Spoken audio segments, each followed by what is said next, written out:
வணக்கம் நண்பர்களே. நமது மகிழ் துளிர் யூடியூப் சேனலுக்கு தங்களை அன்புடன் வரவேற்கிறேன். தினமும் ஒரு படி முன்னேறு என்ற தலைப்பின் கீழ் உடற்கல்வி ஆசிரியர் போட்டித் தேர்வுக்கு தயாராகி வரும் நமது சொந்தங்களுக்கு தினமும் 10 வினாக்களானது நமது தளத்தில் பதிவிடப்பட்டு வருகிறது. அதனைத் தொடர்ந்து தற்போது நமது தளத்தில் இன்றைய 10 வினாக்களை பதிவிடப்பட்டுள்ளது. அதை தற்போது நாம் பார்க்கலாம். முதல் வினா, ஒலிம்பிக் கொடியின் பின்னணி நிறம் என்ன? Background colour of Olympic black. Olympic கொடியோட இந்த ரிங்ஸோட பின்னாடி ஒலிம்பிக் கொடியோட கலர் என்னன்னு கேட்குறாங்க. Option A blue, option B white, option C red, option D green. இதுக்கு நான் அந்த ஒலிம்பிக் கொடியானது ரிங்குக்கு பின்னாடி இருக்கக்கூடியது வந்து ஒரு ஒயிட் கலர் கொடியில தான் இந்த ரிங்கெல்லாம் வந்து அச்சடிச்சிருப்பாங்க. அதுக்கான கலரு வந்து ஒயிட்டு. அது வந்து வெள்ளை பட்டு துணியால் ஆனது அப்படிங்கிறத நம்ம தெரிஞ்சுக்கணும்.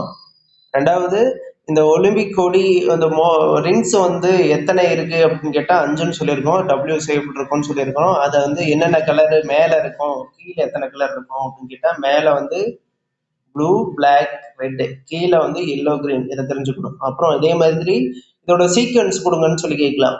Blue, yellow, black, green, red. இதோட கலரோட வந்து சீக்வன்ஸ் வடிவமைக்க அப்படின்னு சொல்லி கேட்டால் அது இப்படி தான் வரும். ஸோ அதனால இந்த சீக்வன்ஸை நம்ம ஞாபகம் வச்சுக்கணும். அடுத்த கொஸ்டின் போகலாம். இந்த ஒலிம்பிக் டார்ச் சிம்பாலிசிஸ். இந்த ஒலிம்பிக் தீபமானது எதன் குறியீடு, அதை என்ன குறிக்குது அப்படின்னு சொல்லி கேட்குறாங்க. Option A peace, option B friendship, option C continuity, option D victory. அதாவது அமைதியை குறிக்குதா, நட்பை குறிக்குதா, தொடர்ச்சியை குறிக்குதா, வெற்றியை குறிக்குதா அப்படின்னு சொல்லி இங்கே கேட்டிருக்கிறாங்க. அதாவது இந்த ஒலிம்பிக் தீபம்ன்றது ஒலிம்பியால இருந்து ஒரு மத குரு வேதமடைந்த ஒரு பெண் ஒருத்தவங்க வந்து அந்த ஒலிம்பிக் டார்ச்சை வந்து எடுத்து கொடுப்பாங்க. அந்த டார்ச்சு அங்கிருந்து ஒவ்வொரு நாடா சுற்றி ஒரு பக்கமும் இருந்து கொண்டு வருவாங்க. அதோட தொடர்ச்சியை தான், கண்டங்களோட தொடர்ச்சியை தான் அந்த ஒலிம்பிக் தெய்வமானது நமக்கு குறிக்குது. அப்ப இதுக்கான ஆன்சர் வந்து கண்டினியூட்டி, அதாவது தொடர்ச்சி அப்படிங்கிறதான் இதுக்கான ஆன்சர். இதுல வந்து ஒரு சின்ன ஸ்டோரி மாதிரி ஒன்று வச்சிருக்கோம். அது பின்னாடி வருங்காலத்துல நம்ம பார்க்கலாம் வர ஃபியூச்சர் வீடியோஸ்ல.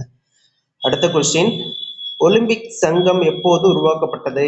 Indian Olympic Association was formed in option A 1925, option B 1927, option C 1929, option D 1931. 25லயா, 27லயா, 1929லயா, 1931லயா அப்படின்னு சொல்லி கேட்டிருக்காங்க. இதுக்கான ஆன்சர் 1927.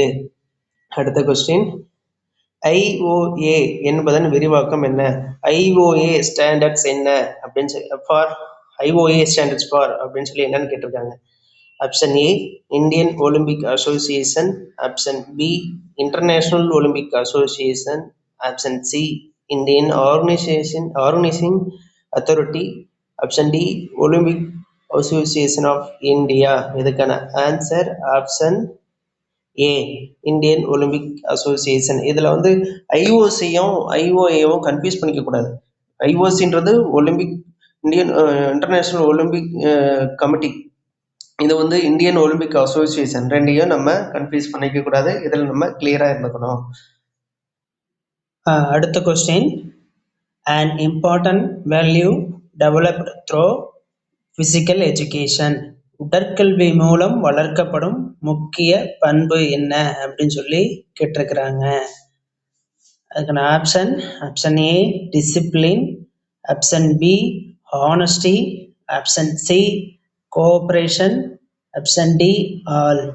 ஒழுக்கமா, நேர்மையா, ஒத்துழைப்பா, இல்லை அனைத்துமா அப்படின்னு சொல்லி கேட்டிருக்காங்க. உடற்கல்வி மூலம் வந்து ஒழுக்கம், நேர்மை, ஒத்துழைப்பு இதெல்லாம் சேர்ந்ததுதான் ஒரு உடற்கல்வி மூலம் வளர்க்கக்கூடிய முக்கிய பண்பு. உடற்கல்வி 2ஆ பிரிச்சு உடல் பிளஸ் கல்வி, அப்படின்னு சொல்லி நிறைய பார்த்துருக்கோம். அதுல வரக்கூடிய ஒரு டாபிக் தான் அது.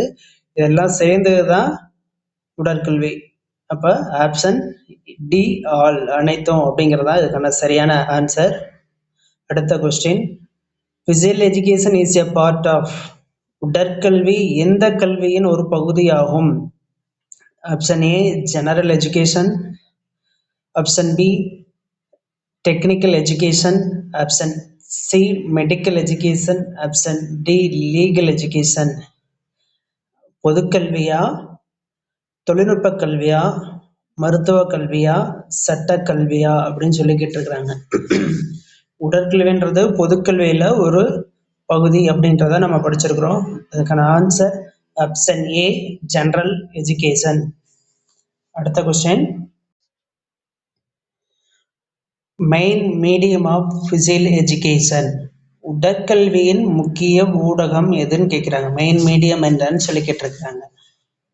அது option A sports, option B music, option C painting, option D drama.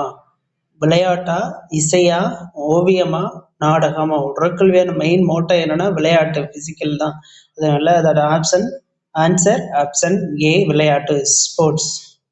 அடுத்த question, founder of modern Olympics. நவீன ஒலிம்பிக் போட்டிகளின் நிறுவனர் யார் அப்படின்னு சொல்லி கேட்டிருக்காங்க. Option A Plato, option B Coubertin, option C Aristotle, option D Socrates. நவீன ஒலிம்பிக் போட்டியை யார் முதல்ல கொண்டு வந்தாங்க, ஃபவுண்டர் கண்டுபிடிச்சு கொண்டு வந்தாங்க அப்படின்னு சொல்லி உருவாக்கியவர் யாருன்னு சொல்லி கேட்டிருக்கிறாங்க. அதுக்கான ஆன்சர் ஆப்ஷன் பி கூபர்டின். இது எல்லாருக்குமே தெரிஞ்ச விஷயம். அவரோட full name baron de Pierre Coubertin. Baron Pierre de Coubertin அப்படிங்கிறதா ஒரு ஃபுல் நேமு. அடுத்த question, Olympic rings represent how many continents? Olympic வளையங்கள் குறிக்கும் கண்டங்களின் எண்ணிக்கை எத்தனை அப்படின்னு சொல்லி கேட்டிருக்காங்க. Option A 4, option B 5, option C 6, option D 7.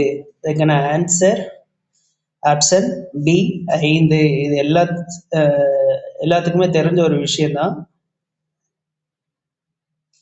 5 rings இருக்கும், அதோட கலர் 5 கண்டங்களையும் குறிக்கும் அப்படிங்கிறது எல்லாத்துக்கும் தெரிஞ்ச விஷயம். ஸோ இதுக்கான answer option B 5.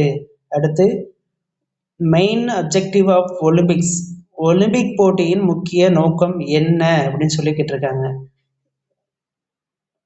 Option A war, option B world unity, option C politics, option D business. போரா, உலக ஒற்றுமையா, அரசியலா, வணிகமா அப்படின்னு கேட்டால் இதுக்கான ஆன்சர் உலக ஒற்றுமை. அதாவது பழங்கால ஒலிம்பிக் போட்டியில் ஒலிம்பிக் போட்டி நடந்துச்சுன்னா போரெல்லாம் நிறுத்தினாங்க. நவீன கால ஒலிம்பிக் போட்டியில் போர் ஒரு சண்டை வருது, போர் நடக்குது அப்படின்னா இதுக்காக ஒலிம்பிக் போட்டியை ஸ்டாப் பண்ணாங்க. இதெல்லாம் எப்படி வேணாலும் கொஸ்டின் கேட்கலாம். எப்போ இந்த மாதிரி ஸ்டாப் பண்ணாங்க, நடந்துச்சு அப்படின்றதெல்லாம் நம்மளுக்கு கொஸ்டின்லாம் கேட்கலாம். ஸோ இதையும் நம்ம ஞாபகமாக கரெக்டாக வச்சுக்கணும். இத்துடன் இன்றைய 10 வினாக்களும் நிறைவடைந்துள்ளன. சரியாக பதிலளித்த அனைவருக்கும் வாழ்த்துக்கள்.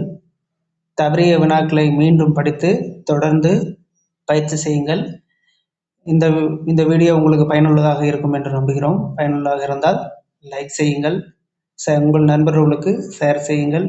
மகிழ்ந்துள்ளீர் யூடியூப் சேனலை சப்ஸ்கிரைப் செய்து பெல் ஐக்கானை அழுத்துவதற்கு மறவாதீர்கள். அப்பொழுதுதான் நாங்கள் பதிவிடும் தகவல் முழுமையாக உங்களை சேரும். இனிவரும் ஒவ்வொரு நாளும் உங்களுடைய வெற்றி பயணத்தில் உங்களோட தோளோடு தோள் நின்று வெற்றி பெறும் வரை ஒன்றாக பயணிப்போம். நாளை மீண்டும் ஒரு 10 புதிய வினாக்களுடன் சந்திப்போம். நன்றி, வணக்கம். வெற்றி நிச்சயம். வாழ்த்துக்கள்.